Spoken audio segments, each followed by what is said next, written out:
Hi, I'm Jose Medina, and my topic is about black holes and how they bend time and space.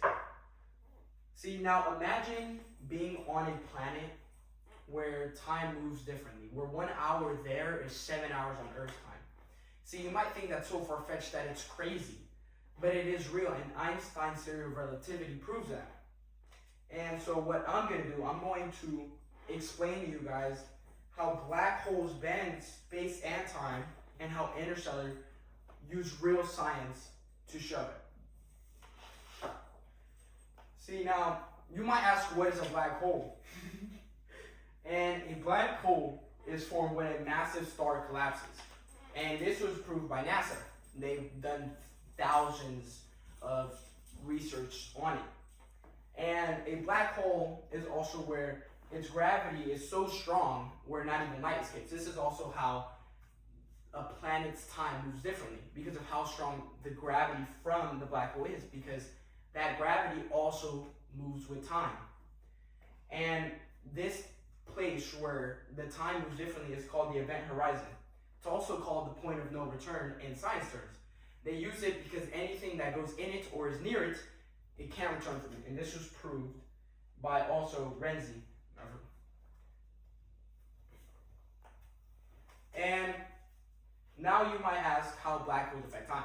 Now I said, just barely skimmed it on the other one, on the other slide, and it was about gravity. So when gravitational time dilation, that's what the real name is called, it's when time moves differently. And this only happens because of how strong the gravity near the black hole is.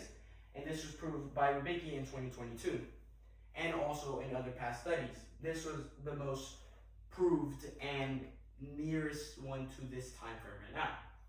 And black holes are also it works so weirdly to where if you were to see a person in the black hole, it would look like to you, to the human eye, where they wouldn't be moving because of how the time relativity works. But for them, they're moving normally. It's just how the gravitational pull makes it.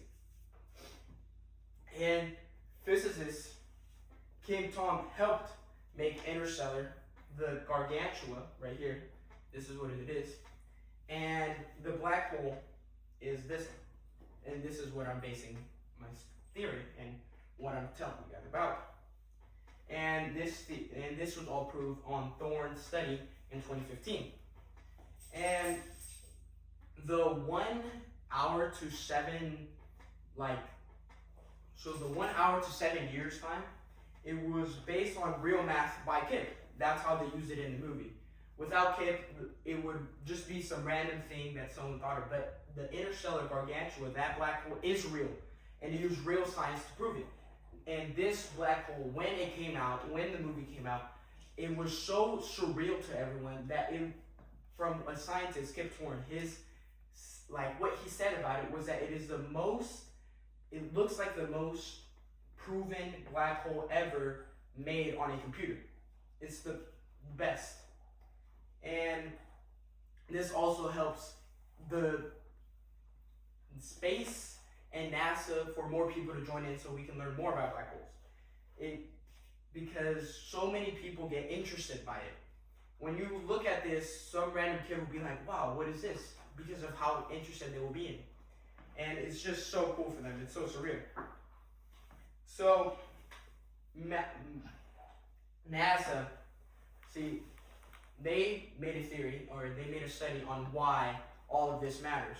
And you might just be, why does this matter? So, if a black hole were to happen here, gravity and time would all change. It would be so different for us compared to the different planets. If it were to be Neptune, it would be so different than it would be for Earth. For Earth, it would be the 1 hour to 7 year difference because of how close the sun, which the sun will be the black hole because of how giant the star is. And this just explains what we know about the universe. And because without this black hole and without knowing about black holes, we wouldn't know more about the universe. And it's just a surreal experience. And this quote right here is something that will future people that they look at and they be like, wow, this is really what we're getting into. It's by Carl Sagan. It really helped me see what I wanted to do and how Interstellar got me into it. And so these are my references, all the ones I used, and that would be everything that I used throughout this entire slideshow. And thank you for listening.